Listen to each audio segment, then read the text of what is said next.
Well, hello, my friends and blogosphere compadres. Today is August 17th, Sunday, year of our Lord 2008.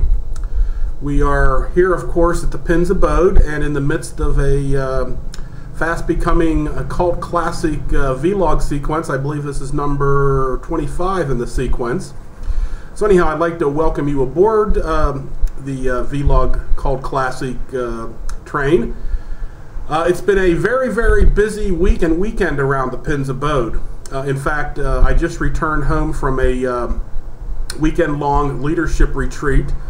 Now, don't feel left out because I am going to include some nature photos below this. So when you load this vlog and look down, hopefully you'll see some pictures that I've included, including some mountain ranges, some sunrises, some deer, and I think there's even one of some guy feeding a deer by hand. I've never seen that before, except in amusement parks, I guess. I just returned home a little while ago. The retreat was very informative. I had lots of fun, met a lot of new people, people I work with, colleagues that I hadn't met before or on a personal basis. I did just finish cutting grass, so it's about little after 2 o'clock, I guess, in the afternoon here. And I'm going to try to relax for the rest of today and get some batteries recharged before going back to work tomorrow. So please excuse me, I just did get out of the shower a few seconds ago, and so if I start sweating here, I do apologize for that. My work week has been really busy as well. Too many things on the plate. Our faculty are starting to return from summer break. We've got some very big reports coming up the first week of September, so I've been extremely busy. I don't know what else to change my vlog to, but I do want to talk a little bit about some of these events around the world. It's been a very busy week, or more like 10 days. I think the biggest news item and the thing that's on a lot of people's lips is the idea that the world has allowed Russia to invade a sovereign country, Georgia. Now, obviously, Georgia did have, their skirts aren't exactly clean in all this, but Russia basically invaded a sovereign country, and the world has basically looked at this and said, okay, we don't know what to do, so let's leave them there. I know there's a ceasefire signed, but the Russian troops are still there. Apparently they're robbing banks and pillaging, and I've even heard some rumors of rape and some other things that aren't too nice. On top of all that, of course, Russia has threatened nuclear on top of Poland after Poland agreed to our missile shield battery. I believe they've also threatened the Ukraine and several other small former countries that were part of their former Soviet sphere of influence, as they're calling it now, or the old Soviet Empire. Apparently that after 10 years of the breakup, or 15 years of the breakup, they're going back to the empire mode, the imperialism mode. My take on this is I think the bear thinks that we are a little too preoccupied with some other things going on in the world, and our eye is off the ball on this. I know our President Bush was a little slow in reacting, and I think part of that was because of some back-channel deals that Putin and he had talked about, or Putin's representatives and President Bush's representatives.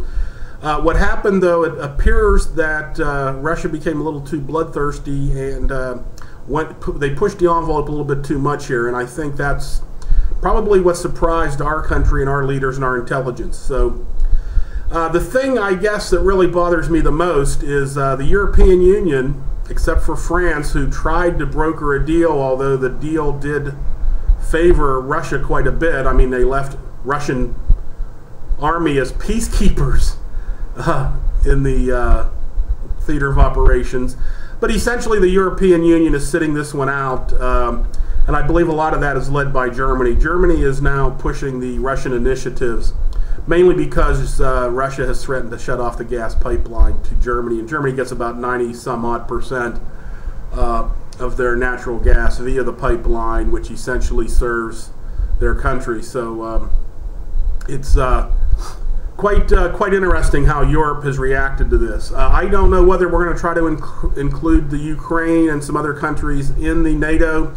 Again, in my personal opinion, my take on this is NATO is now obsolete, since much of Europe is now under the sphere of influence of Russia, actually, and a lot of their countries are actually pushing the Russian initiative, excuse me.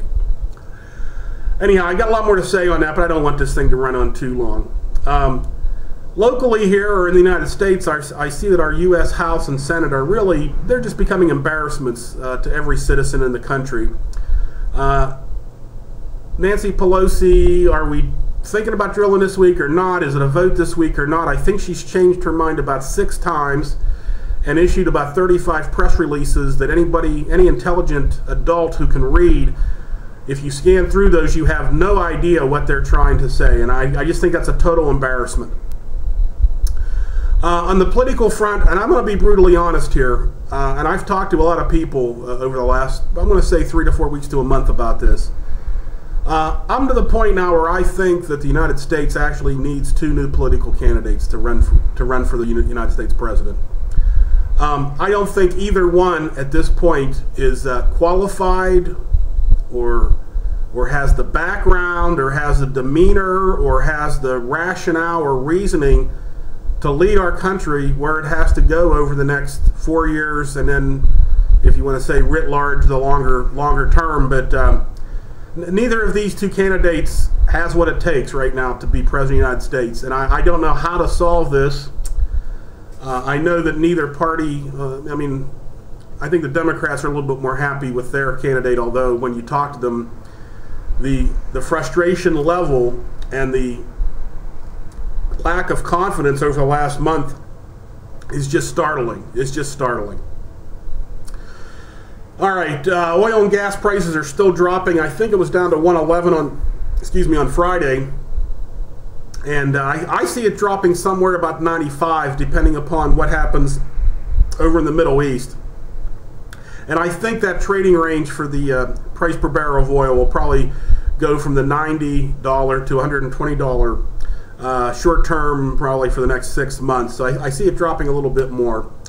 I do know that the world equity markets are entirely confused. I can't think of anybody who I've talked to that has been able to at least give me a intelligent version of what they think's happening here. Now, I know I've recommended to some folks to back the truck up here in September. I hate to say this, but I'm gonna defer that maybe until after the presidential election. So keep your powder dry and your money safe somewhere. All right, quickly some sports. The only thing I want to talk about, some updates from the Olympics. Of course, everybody has gone through the Phelps mania here. 8 gold medals. I think there were what, seven world records.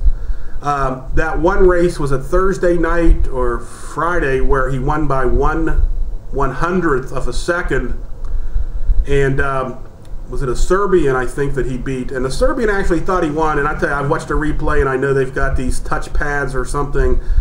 I don't know what else you can do if that's what the non-human factor, the objective thing says. So I'm going to leave it go at that. As far as other sports items here, there's 2 more weeks until the NFL season starts up. My NFL picks game is almost full, and I'm going to give you a quick read off here of the 11 names. So please, let me just use a notepad for this because I don't remember any 11 names. The 11 people that I've got in the game right now are Gretchen, also known as What's-Her-Name from Texas.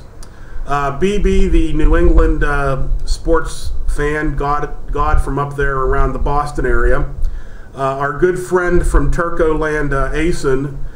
Karen Tiger from the PA area, Andrea from New England.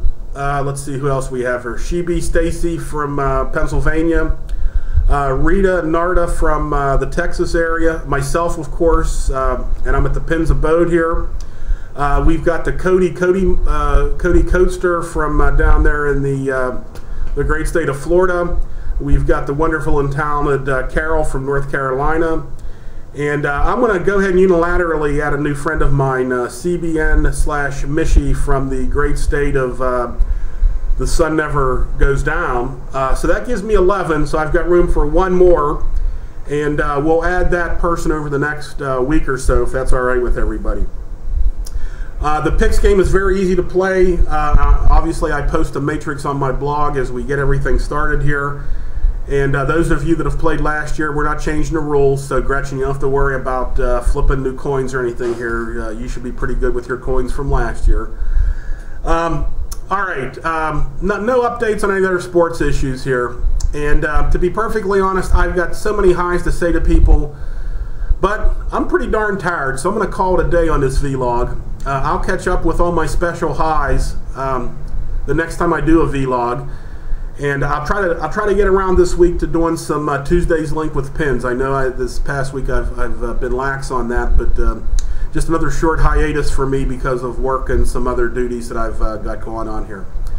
So, I just wanted to stop in on a Sunday here. It's a beautiful day outside the Pins abode. I hate to say it, but I'm going to probably go get a nap here after I maybe have an adult beverage and grab a quick sandwich. So, until next time, my friends, I love you all. You take care. Have a wonderful Sunday, and I'll talk to you again very soon. Bye-bye.